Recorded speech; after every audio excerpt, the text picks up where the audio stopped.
नमस्कार, मैं हूं गौरव सावंत। जापान की राजधानी टोक्यो से आप देख रहे हैं हमारी एक खास रिपोर्ट। प्रधानमंत्री नरेंद्र मोदी 2 दिन क्योटो में बिताने के बाद अब राजधानी टोक्यो पहुंच चुके हैं। यहां भारत और जापान के रिश्तों में एक नई कहानी लिखी जाएगी। लेकिन अगर बात करें क्योटो की, तो प्रधानमंत्री नरेंद्र मोदी एक अलग अंदाज में दिखे। ऐसे रंगरेज है प्रधानमंत्री नरेंद्र मोदी कि वो सभी को अपने रंग में रंग लेते हैं। फिर क्या गुजरात, क्या देश, क्या राजनीति, क्या काजनीति और अब क्या विदेश नीति। नरेंद्र मोदी ने क्योटो में क्या रंग बिखेरे, देखिए हमारी एक खास रिपोर्ट।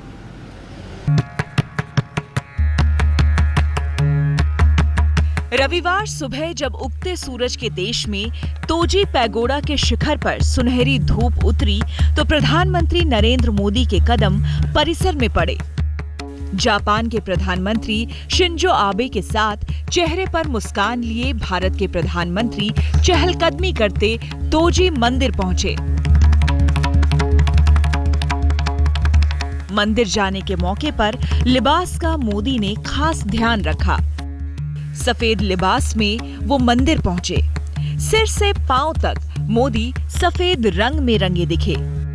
भारतीय संस्कृति में शुभ और शांति का प्रतीक सफेद रंग पहनकर मोदी ने मंदिर की चौखट पर अपने कदम रखे। इसके बाद पुजारी के साथ पूरे मंदिर का भ्रमण किया।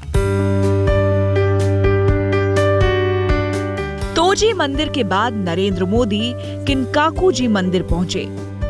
वहां भी अपने अलग अलग रंगों की छटा बिखेर दी।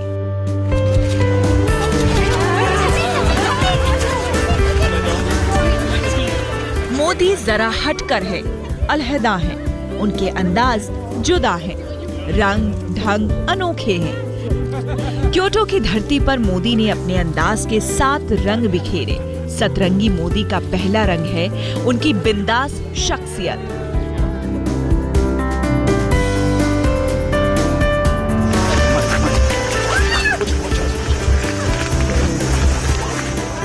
मोदी किनकाकुजी मंदिर पहुंचे तो भारतीय बुजुर्गों का बिंदास अंदाज पेश किया। मंदिर परिसर में मौजूद एक बच्चे को मोदी ने दुलारा, लेकिन बड़े ही बिंदास अंदाज में। पीएम होने के नाते तमाम औपचारिकताओं को मोदी भूल गए। सब दरकिनार किया और प्यार से बच्चे के कान अमेड़ दिए।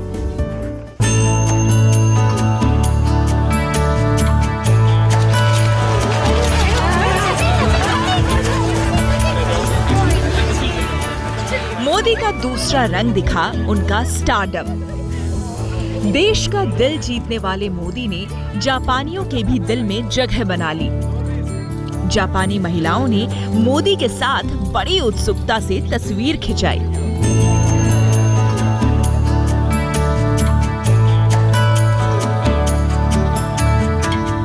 मोदी का तीसरा रंग है उनका आस्थावान होना। आस्था धर्म की नगरियों से मोदी का गहरा नाता है। आस्था उनके रोम रोम में है। मोदी जैसे ही बौद्ध मंदिर तोजी में दाखिल हुए, उनके हाथ जुड़ गए। आस्था में मोदी नत हो गए। मंदिर में मोदी ने खासी दिलचस्पी दिखाई। मंदिर में घूमते मोदी शांत चित्त और उत्सुक नजर आए। तोजी और किनकाकुजी मंदिर में घूम घूम कर मोदी ने पूरी जानकारी हासिल की।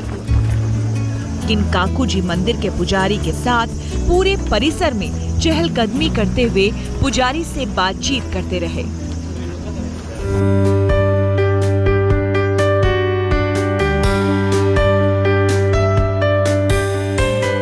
चौथे रंग में मोदी संजीदा नजर आए। आस्था के दरवाजे से निकलकर मोदी ज्ञान के दरवाजे में दाखिल हुए। यहाँ मोदी का रंग जुदा था। धर्म स्थल पर मोदी शांत थे। क्योटो यूनिवर्सिटी पहुंचते ही संजीदा नजर आए। प्रधानमंत्री ने यूनिवर्सिटी में स्टेम सेल रिसर्च विभाग के प्रमुख से मुलाकात की और स्टेम सेल रिसर्च पर जानकारी जुटाई। दूसरी बात यह है, उनका प्रोग्राम का था cutting edge science and technology. तो वो गए थे एक स्टेम सेल रिसर्च सेंटर पर, जो क्योटो यूनिवर्सिटी का पार्ट है। वहाँ पर स्टडी हो रही थी ऑन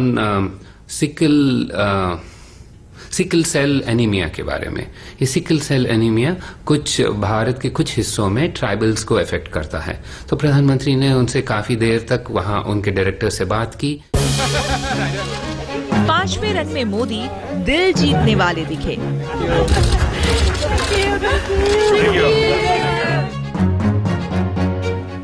मोदी संवाद और संबोधन के बीच के महीन फर्क को बखूबी समझते हैं। वो भाषण नहीं देते, बात करते हैं। यही उन्होंने जापान में भी करने की कोशिश की। भाषाई बाधाओं को मोदी ने तोड़ते हुए जापानियों का दिल जीत लिया।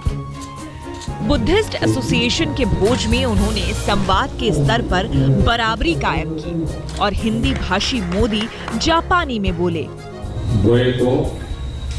शोगाई बुनका सुबह थे शुभ राशि देश गो क्योयोटो ओनेगाई शिमश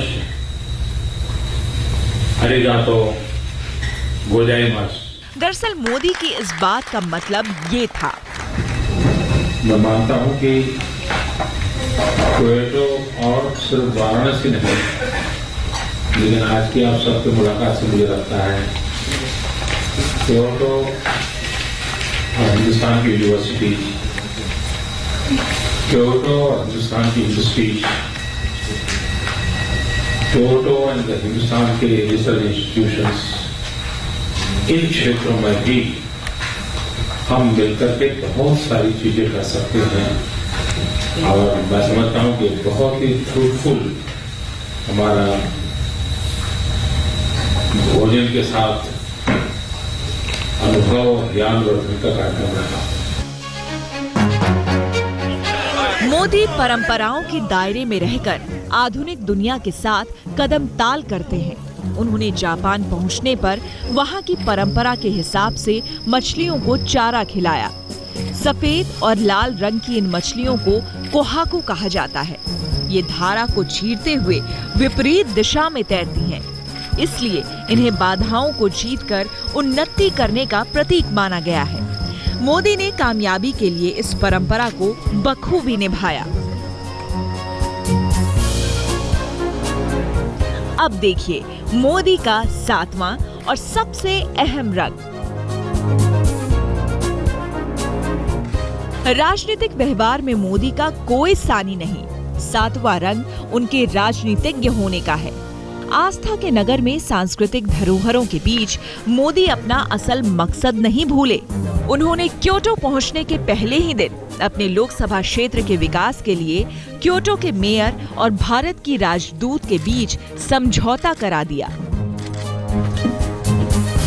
यूं तो मोदी तमाम रंगों में रंगे हैं, लेकिन क्योटो में भारत के पीएम सतरंगी नजर आए। 7 रंग के सपनों से भरे, 7 रंग की उम्मीदों से घिरे। क्योटो से गौरव सावंत के साथ आज तक ब्यूरो। हमारे देश की राजनीति में खादी की खास भूमिका रही है। अगर हम स्वतंत्रता संग्राम की बात करें तो उस समय अंग्रेजों के खिलाफ लड़ाई का प्रतीक थी खादी। तो स्वतंत्रता के बाद स्वाभिमान का चेहरा। लेकिन राजनीति ने जब रंग बदला तो खादी भी अपना रंग खोने लगी। नरेंद्र मोदी प्रधानमंत्री बने तो खादी को एक नया अंदाज दिया, एक नया स्टाइल दिया। देखिए हमारी ये रिपोर्ट जिसमें नरेंद्र मोदी खादी में अलग अलग अंदाज में नजर आ रहे हैं, लेकिन जब मौका पड़ता है, जरूरत पड़ती है, तो वो सूट बूट पहनने से भी हिचकिचाते नहीं हैं।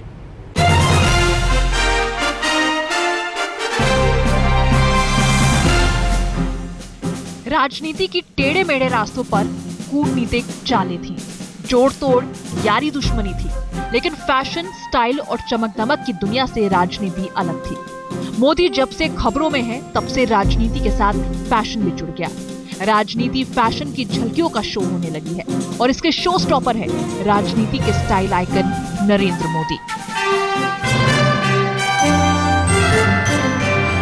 राजनीति में खादी कभी वस्त्र से ज्यादा विचार थी। लेकिन नेताओं ने धीरे धीरे इसे राजनीतिक मजबूरी बना दिया। परंपरा के चलते नेता खादी पहनते रहे, लेकिन लीक तोड़कर चलने वाले मोदी ने खादी को राजनीति का फैशन स्टेटमेंट बना दिया। नरेंद्र मोदी ने खादी को फैशन से जोड़ नया आयाम दिया है। उनके स्टाइल को सब सराहते हैं। राजनीतिक जगत के फैशन में मोदी का एक क्लास है। वो बड़े ही चुनिंदा और अलग किस्म के अंदाज में सजे सवरे नजर आते हैं। मौके मौके पर अपने लिबास बदलते हैं। ज्यादातर भारत के पारंपरिक परिधानों में सजे मोदी किसी भी तरह की ड्रेस को बड़ी खूबसूरती से कैरी करते हैं। उनकी जापान यात्रा ही उनके फैशन स्टेटमेंट की एक बानगी है। मोदी जब जापान रवाना हुए तो गुलाबी रंग के कुर्ते और सदरी में नजर आए। चूड़ीदार पाजामा उनके कुर्ते का स्थायी साथी है। शायद ही किसी ने उन्हें चौड़ी मोहरी वाला पाजामा पहने देखा हो। मोदी जब जापान के ओसाका एयरपोर्ट पर अपने विशेष विमान से उतरे तो अलग ध्वज में नजर आए। विमान से नमूदार हुए तो बदन पर काले रंग का बंद गला कोट पहने हुए थे। क्योटो में पहले दिन उन्होंने भारत का पारंपरिक कोट पहना, लेकिन दूसरी सुबह मोदी ने जापान में अपने फैशन के रंग बिखेरे। मोदी रविवार सुबह तोजी मंदिर पहुंचे तो धवल ध्वज में नजर आए। नेपाल में जब प्रधानमंत्री नरेंद्र मोदी पशुपतिनाथ जी के दर्शन के लिए गए तो भगवा वस्त्रों में थे। आज जब गौतम बुद्ध के दर्शन के लिए गए तो बिल्कुल सफेद वस्त्रों में थे। वही कुर्ता, वही चूड़ीदार और सफेद वेस्टकोट, जूते तक सफेद थे।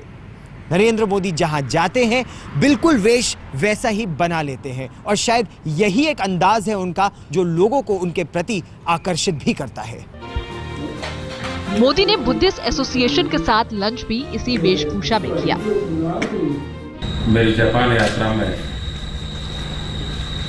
क्योटो आने का मेरे मन में जो मकसद था उसमें सांस्कृतिक परिवेश महत्वपूर्ण था,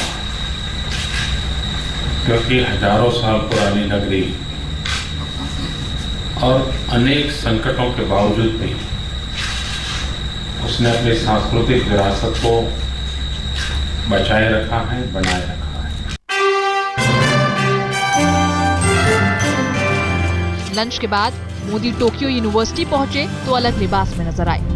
यूनिवर्सिटी में मोदी ने बादामी कुर्ता और उस पर बादामी सदरी पहनी। इसके बाद इसी लिबास में मोदी ने टोक्यो के मेयर दाइसाकु काडोकावा से भी मुलाकात की।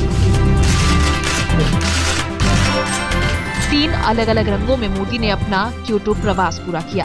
तमाम राजनीतिक राजनयिक की जिम्मेदारियों के बीच मोदी ने अपने शौक के लिए वक्त वक्त पर लिबास बदला।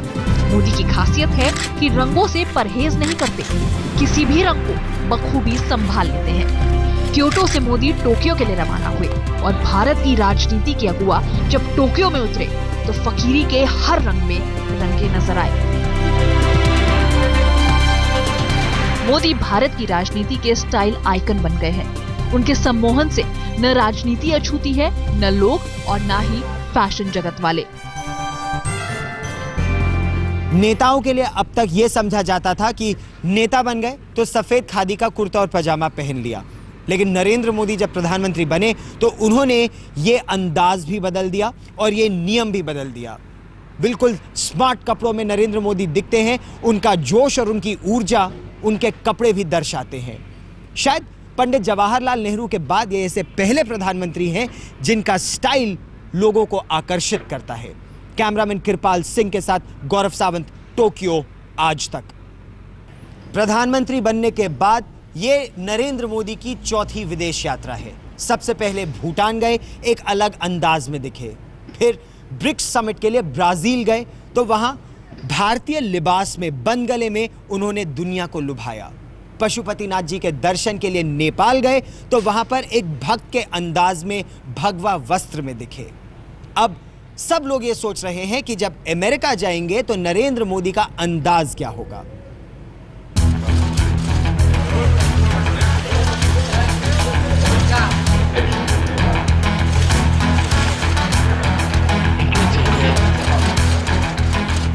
जैसा देश वैसा भेष, जैसा स्थान वैसी जुबान। प्रधानमंत्री नरेंद्र मोदी ब्राजील गए तो सूट बूट में नजर आने लगे। यही नहीं, हिंदी की जगह अंग्रेजी में फर्राटा भरने लगे। The development aspirations of the developing world. It must also accommodate. बड़ा अंतर्राष्ट्रीय मंच था, लेकिन नरेंद्र मोदी ने यहाँ पर अपने देश और देश की भाषा की भी छाप छोड़ी। कभी अंग्रेजी में भाषण दिया तो कभी हिंदी में। आपसे मुझे प्रत्यक्ष मिलने का अवसर मिला है। ब्रिक्स समिट के इस अवसर पर भारत और चीन की इस मुलाकात का सविशेष महत्व है। नरेंद्र मोदी पर तो फिलहाल दुनिया के तमाम देशों की नजर लगी है। जब ब्रिक्स सम्मेलन में गए तो चीन के राष्ट्रपति थे, तो रूस के भी, ब्राजील और साउथ अफ्रीका के भी राष्ट्राध्यक्ष मौजूद थे, लेकिन निगाहें सबकी थी तो नरेंद्र मोदी की तरफ। ब्राजील में नरेंद्र मोदी का अंदाज ही कुछ निराला था। जिस गर्मजोशी से मोदी दूसरे राष्ट्राध्यक्षों से मिल रहे थे, उसमें उनका आत्मविश्वास साफ झलक रहा था। मोदी से मुलाकात के दौरान कई बार विदेशी राष्ट्राध्यक्षों ने जमकर ठहाके लगाए। अपनी इस पहली बड़ी विदेश यात्रा के दौरान नरेंद्र मोदी का न सिर्फ लिबास बदला हुआ था, उनका अंदाज और बॉडी लैंग्वेज भी बदली हुई थी। देखिए तो जरा, बर्लिन में जर्मन सेनाध्यक्ष से नरेंद्र मोदी ने किस तरह हाथ मिलाया। देखिए ये अंदाज, किस तरह नरेंद्र मोदी चीनी राष्ट्रपति शी जिनपिंग के साथ चहलकदमी करते दिखे।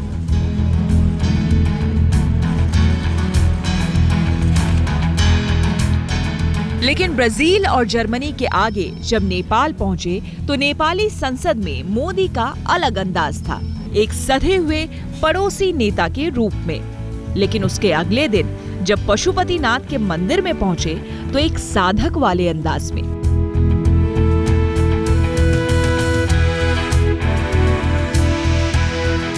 अब मोदी जापान में अपनी अदा बिखेर चुके हैं।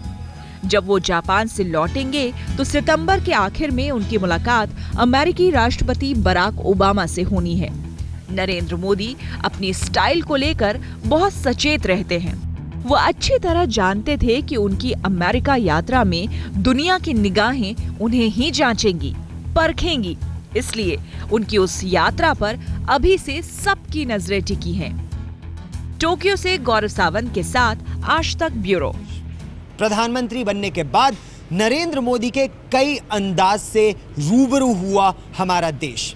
कभी संसद की सीढ़ियों पर नतमस्तक हुआ एक विनम्र जनप्रतिनिधि, तो कभी साफा बांधकर लाल किले की प्राचीर से ललकारता हुआ दिखा एक दमदार प्रतिनिधि, एक दमदार नेता। ऐसे ही नहीं, ये देश और दुनिया के कई हिस्से कुर्बान हैं प्रधानमंत्री नरेंद्र मोदी के अंदाज पर। आजाद भारत में पैदा हुए देश के पहले प्रधानमंत्री हैं नरेंद्र मोदी। मोदी ने जब शपथ ली तो अपने परंपरागत लिबास में, जब विदेशी डेलीगेट से मिले तो सूट बूट में, और जब अपने देश के लोगों से रूबरू हुए तो आधुनिकता की पीठ पर सवार परंपरा के साथ। प्रधानमंत्री पद संभालने के बाद मोदी बिल्कुल समय पर अपने दफ्तर पहुंचे। ये उनकी अदा है कि काम ही पूजा है, उसके साथ कोई समझौता नहीं हो सकता। ये भारतीय चिंतन का मूल मंत्र है और इसीलिए तो हम सबका साथ सबका विकास इस संकल्प को लेकर के आगे बढ़ रहे हैं। हिंदुस्तान का कोई भी प्रधानमंत्री इस कदर फैशन परस्त नहीं रहा होगा। वक्त के मुताबिक लिबास बदलना मोदी की जिंदगी का अनिवार्य हिस्सा बन गया है। वो खुद सलीके से रहना जानते हैं और चाहते हैं कि देश उन्हें फॉलो करे। आज तक ब्यूरो। अगले 3 दिनों तक प्रधानमंत्री नरेंद्र मोदी जापान की राजधानी टोक्यो में रहेंगे। कई संधियां हो सकती हैं भारत और जापान के बीच। एक नया अध्याय लिखा जाएगा दोनों देशों के संबंधों के बारे में, और सबसे पहले इसकी सारी जानकारी हम आपके पास लेकर आएंगे आज तक पर। फिलहाल एक छोटा सा ब्रेक। देश और दुनिया की ताजा खबरों के लिए आप देखते रहिए आज तक।